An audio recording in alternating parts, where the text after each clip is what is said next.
This is also very important example. If pz is a polynomial of degree n, then we have to show this to be equal to 0. Here we are having the circle mod z equal to 2. That is, it is having the radius 2. Is this point z0, which is equal to 1, lies inside the circle? Yes. It lies inside the circle because it is having the radius 2. So obviously z equal to 1 lies inside the circle. ये point इस circle के अंदर है. So therefore now we can apply the Cauchy's integral formula to evaluate this integral. Also secondly, here our fz is pz. We are taking our fz to be pz.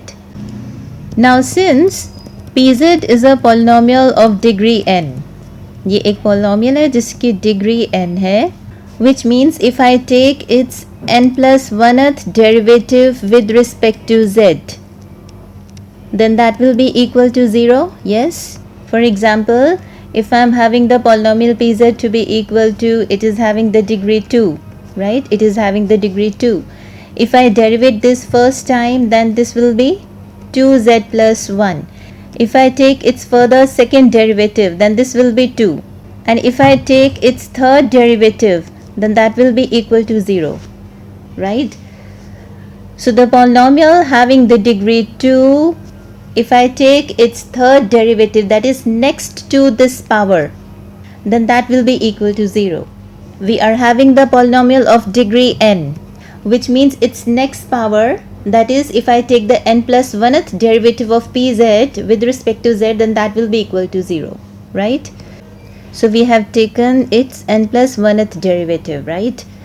So how can I write this further? I can write this as, this implies what? That its n plus 1th derivative is equal to 0. Very fine. This means we have taken the n plus 1th derivative. Like if I am having fz, we denote the first derivative of fz to be this, right? Second derivative of fz to be this, or you can also write this as the second derivative. Nth derivative will be fnz.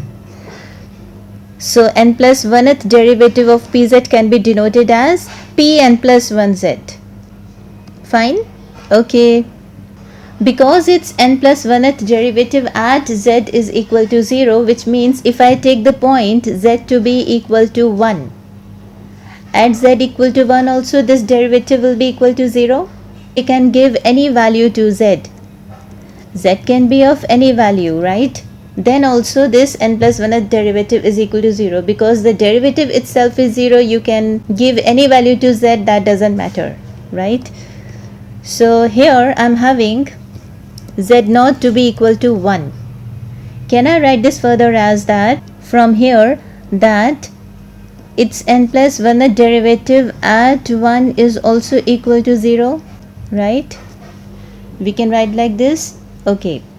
Next I am writing that since pz is a polynomial, it is analytic inside and on the circle mod z equal to 2, and the point z equal to 1 lies inside this circle. So we are going to apply the Cauchy's integral formula now for this integral.